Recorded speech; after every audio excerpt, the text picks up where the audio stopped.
چاہیے، کیونکہ جب شہید ہو جاتا ہے اس کی پینشن ملتی ہے، اس کی بیوہ کہ 2 بچے ہیں، 4 ہیں، 6 ہیں، وہ کیسے تعلیم دیں گے؟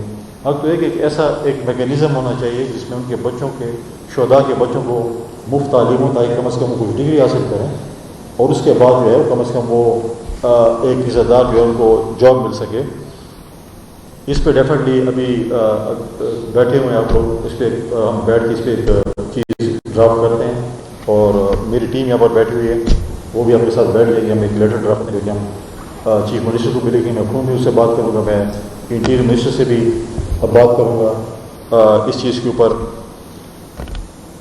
یہاں پر ٹی ڈیب کی تو ہم بارڈر کی بات ہوئی، تو ہم بارڈر پہ بات چیت شروع ہے۔ کاظمی صاحب کو بھی پتہ ہے کچھ ریاست کے مسائل ہیں، کچھ چیزیں ہیں۔ ہم تو ہمیشہ کہتے ہیں کہ ہم دوست بدل سکتے ہیں لیکن پڑوسی نہیں بدل سکتے۔ افغانستان ہمارا پڑوسی ہے، افغانستان کے ساتھ ہم نے بہت لمبی ایک بھائی چارہ نبھایا، 40 سال ہم نے ان کے لوگوں کو، بہنوں کو، بھائیوں کو رکھا۔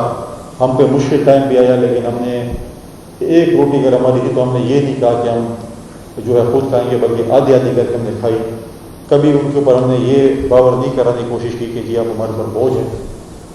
لیکن پرابلم یہ ہے کہ میرے آج اگر پولیس کے بھائی شہید ہو رہے ہیں، فوجی شہید ہو رہے ہیں، سویلین شہید ہو رہے ہیں، جو بھی شہید ہو رہے ہیں، جہاں پر بھی دیکھیں تو کوئی نہ کوئی اس میں افغان نیٹ ورک موجود ہوتا ہے۔ ہم یہ نہیں کہتے سارے افغانی جو ہے وہ کوئی دہشت گرد ہے، لیکن بار ہم نے افغان حکومت سے بات کی ہے کہ آپ کی سرزمین ہندوستان اور اسرائیل استعمال کر رہے دہشت گردی کے خلاف، آپ برائے مہربانی اس پہ ایکشن لیں۔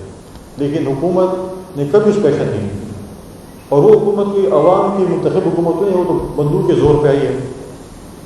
اور خوش قسمتی سے یا بدقسمتی سے ان کو وہ اسلحہ بھی مل گیا کہ جو نیٹو فورس وہاں پر چھوڑی گئی، جدید اسلحہ مل گیا، اور ایک بندوق کے زور پر حکومت آئی جو کہ عوامی مینڈیٹ کے ذریعے نہیں آئی، تو لہٰذا انہوں نے کبھی کوئی ایکشن نہیں لیا۔ تو اس لیے ہمیں مجبوراً یہ چیزیں کرنی پڑی، اور پھر ہم نے بارڈر کراس کیا۔ لیکن کبھی بھی ریاست، کبھی بھی ہماری ریاستی ادارے یہ نہیں چاہتے کہ کاروباری افراد کو تکلیف ہو، کیونکہ دیکھیں آپ کی بات جائز ہے، جب ایک بندے کا کاروبار بند ہوگا، روزگار بند ہوگا، بے روزگار ہوں گے تو کیا کریں گے؟ دہشت گردی کریں گے۔ اگر کاروبار دیں گے تو دوسری طرح سوچیں گے۔ ہمارے جو 7 بارڈرز ہیں اگر آج وہ پراپرلی مینیج ہو جائیں تو میں سمجھتا ہوں کہ ہماری جو معیشت ہے بہت بہتر ہو سکتی ہے، ہم بہت بہتری کی طرف جا سکتے ہیں۔ اکثر اوقات ہماری آپ کی بزنس کمیونٹی کے ساتھ میٹنگ ہوتی رہتی ہیں، اور ہماری پوری کوشش رہتی ہے کہ ہم اسلام آباد میں بھی جاتے ہیں، یہی بات کرتے ہیں، یہاں پر بھی یہ بات چیت ہو رہی ہے۔ آپ خود بھی آپ لوگ گئے، آپ کی میٹنگ بھی ہوئی ہیں۔ محسن نقوی صاحب نے جو وعدہ کیا تھا پشاور آنے کا اپنے چیمبر کے دوستوں کا، یہ ان کا اپنا گھر ہے، ہمارے بھائی ہیں، ہمیشہ واحد ایک وزیر ہیں جو کہ مشکل ٹائم میں جب بھی یہاں پر کوئی خدا نخواستہ ایونٹ ہوتا ہے وہاں پر پہنچتے بھی ہیں۔ تو پہلے بھی آئے تھے جب ہمارا خیبر کا جرگہ یہاں پر ہوا تھا تو اس کی کے لیے بھی آئے تھے، اور ہم نے بڑا خوش اسلوبی کے ساتھ اس جرگے کو مینیج کیا۔ تو ان کا اپنا گھر ہے، جب بھی آئے ہمارے چیمبر کے دوستوں سے ملے، باقی دوستوں سے ملے، آئیں مسئلے مسائل جو ہیں اس کے حل کے لیے جب بھی وہ آئیں تو بالکل میں ان سے بھی بات کروں گا کہ وہ اس کو دیکھیں۔ یہاں پر بات ہوئی سیاسی اور عسکری یا پولیس یا جو بھی اپنے ہیں، شہید ذوالفقار علی بھٹو نے ہمیں اگر ایٹم بم کا تحفہ نہ دیا ہوتا تو پاکستان اس چیز پہ آج دنیا میں جو اس وقت جنگ ہو رہی ہے تو ہم شاید اس پوزیشن میں نہ ہوتے۔ پھر اس کے بعد پولیٹیکل لیڈرشپ آئی، دلو شہید، اس نے اگر ہمیں میزائل ٹیکنالوجی نہ دی ہوتی تو پھر بھی ہم شاید کمزور ہوتے۔ پھر پریزیڈنٹ زرداری صاحب آئے، بڑی تنقید ہوتی کہ جی یہ چائنا کیوں جا رہے ہیں، 13 دورے کیوں کیے ہیں، فلاں کیوں کیے، JF-17 تھنڈر کون لے، جو آج ہم سارے جو ہے وہ سینہ چوڑا کر کے گھومتے کہ ہم نے 6 جہاز گرا دیے۔ تو JF-17 تھنڈر کا معاہدہ کس نے کیا تھا؟ یہی پریزیڈنٹ زرداری صاحب نے کیا تھا۔ دیکھیں عسکری اور سیاسی قیادت کو جب ایک پیج پہ ہوتے ہیں تو چیزیں چلتی ہیں۔ ہم نے تو معاہدے کیے اور ہم نے ان کو فنڈز دیے نا۔ اب جہاز چلانا پائلٹ کا کام ہے، اگر وہ میزائل ٹیکنالوجی ہے یا ایٹم بم ہے تو ہماری عسکری قیادت نہیں ہے، اور اس وقت ہمارے پاس ایک بہترین عسکری قیادت موجود ہے جو کہ اس وقت آپ دیکھیں کہ جس طریقے سے وہ ایک ڈپلومیٹکلی بھی کام کر رہے ہیں، چیزیں کر رہے ہیں تاکہ ہم اس ملک میں، اور آج آپ دیکھیں کہ ایک طرف سعودیہ ہے، دوسری طرف ایران ہے، ایک طرف امریکہ ہے، دوسری طرف چائنا ہے، اور چاروں ملک آپس میں شاید ان کے اختلافات ہوں، لیکن پاکستان کے لیے ان کی جو باتیں ہیں یا جو بات چیت ان کی پارلیمنٹ میں جس طریقے سے ہمارے اپنے نعرے لگتے ہیں یا جو ان کی تاثرات پاکستان کے متعلق ہیں آپ سب کے سامنے کہ اس وقت جو ہے دنیا میں اس وقت پاکستان کا نام لیا جاتا ہے، وہ کہتے ہیں کہ پاکستان امن کا دائی ہے۔ ہم نے ہمیشہ یہ بات کی، اور دنیا کے جس آپ ٹی وی چینل کھولیں گے اس میں اسلام آباد اور پاکستان کا ذکر ہے۔ جیسے ان شاء اللہ تعالیٰ یہ میری آپ سے گارنٹی ہے کہ ان شاء اللہ آپ لوگوں کا میں نمائندہ ہوں۔ میں نے گورنر ہاؤس آپ لوگوں کے لیے کھولا ہے، تمام طبقے فکر کے لوگ آتے ہیں، سیاستدان بھی آتے ہیں، پولیس کے دوست بھی آتے ہیں، میڈیا کے دوست بھی آتے ہیں، باقی تمام طبقے فکر کے لوگ یہاں پر آتے ہیں، اپنے مسائل لے کر آتے ہیں، کوشش ہوتی ہے کہ مسائل حل کیے جائیں۔ ہمارے جو میں ان کے احتجاج میں جب میں اپوزیشن میں تھا، میں ڈی خان میں گیا، ٹانک میں ان کا کیمپ لگا ہوا تھا، ادھر میں اس وقت گیا۔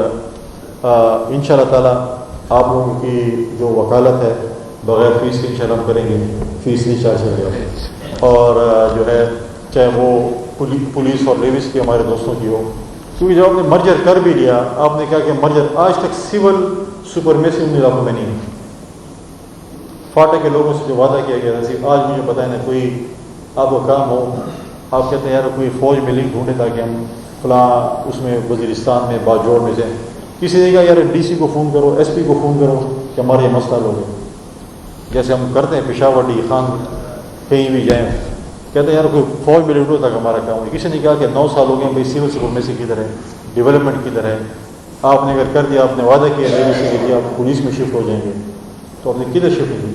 آپ تو پروسیس ہی جو آپ نے 10 سال ہو گیا تھا، آپ نے 9 سال میں تو پروسیس ہی کمپلیٹ نہیں کیا، پھر آگے آپ کیا کر دیں؟ پھر کبھی بھی سوچ آتی ہے کہ یار اس کو واپس کیوں نہ کر لوں؟ کوئی پہلے ایک فیصلہ کر لو کہ آپ کے ذہن میں ہے کیا کہ آپ نے اس کو چلانا ہے یا اس کو چلانا ہے۔ ہم ایک عالیشان بلڈنگ کھڑی کرتے ہیں، اس کے بعد سوچتے ہیں کہ اس کے اندر کون سے دفتر بنانا ہے۔ کوئی پہلے دفتر بنا لو، کرائے پہ بلڈنگ لے لو، اس کے بعد اس کو شفٹ کرو۔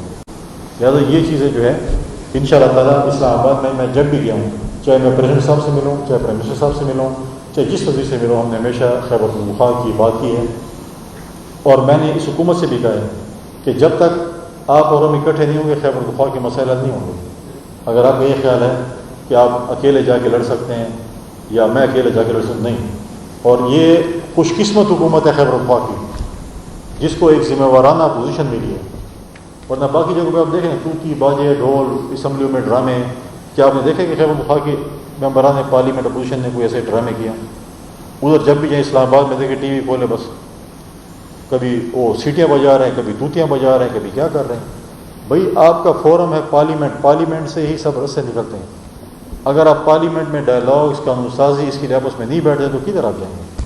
لہٰذا ہمارا ہمیشہ اس صوبائی حکومت کے ساتھ، اس چیف سیکرٹری کے ساتھ، چاہے جو بھی ہو، ہم نے کہا ہے کہ صوبے کی امن کے لیے، صوبے کی خوشحالی کے لیے، صوبے کی ترقی کے لیے ہم ہر کسی کے ساتھ بات چیت کرنے کو تیار ہیں، ہم اس کے ساتھ چلنے کو تیار ہیں، تاکہ ہماری وجہ سے یہ صوبہ جو ہے وہ ایسا نہ ہو کہ تباہ ہو جائے۔ میں بعض کہتے ہیں ہمارے صوبے میں امن آنا چاہیے، ہمارے ساتھ میں خوشحالی آنی چاہیے۔ ہماری جو پولیس ہے کتنے سالوں سے لڑ رہی ہے، کیا پولیس اس لیے ٹریننگ ہے کہ سالوں سال لڑیں گے؟ پولیس کی ٹریننگ تو چیزوں کو کنٹرول کرنا ہے۔ فوج کا کام ہے دشمنوں کے ساتھ لڑنا۔ فوج کا آپ نے دیکھا کہ 4 دن میں جنگوں نے ختم کر دی۔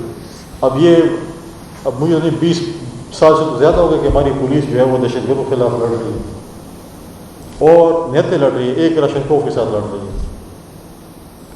ان کے پاس نائٹ ویژن بھی ہے، تھرمل بھی ہے، ڈرون بھی ہے، یا کاپٹرز بھی ہیں، سب کچھ ہے، اور ہم کہتے ہیں ایک راشنکوف سب کچھ مارو۔ ایک راشنکوف سب کچھ نہیں مار سکتا، نہ ان کے پاس بلٹ پروف گاڑیاں ہیں، نہ ان کے پاس فورینسک لیب ہے۔ جو چیزیں ہم نے ان کو مہیا کرتی، آپ ان کو مہیا تو کریں تو پھر آپ لڑائیں ان کے ساتھ۔ ہم وہ بھی نہیں کہتے یار بس کچھ۔ جیسے ان شاء اللہ تعالیٰ ہمیشہ پاکستان نے آپ کی قربانیوں پہ فخر کیا ہے، ہم آپ کی قربانیوں پہ فخر بھی کرتے ہیں، اور ان شاء اللہ تعالیٰ ہم آپ کے شانہ بشانہ کھڑے ہیں آپ کے مسائل کے لیے، آپ کے ایشوز کے لیے، اور انشاءاللہ ہم رابطے میں رہیں گے آپ کی کمیٹی کے ساتھ۔ ہمارے دوست ہیں، ہم کمیٹی کے ساتھ رابطے میں رہیں گے۔ حاجی صاحب بھی جو ہے ہمارے پرانے مہربان ہیں، آئے ہوئے ہیں، بڑی مہربانی آپ کی، تمام دوستوں کی مہربانی، اور انشاءاللہ آپ سے ملاقاتیں ہوتی رہیں گی، اور آپ کو جو ہے انشاءاللہ مسائل حل کے لیے ہر قسم کی انشاءاللہ ہم کوشش کریں گے۔ پاکستان زندہ باد۔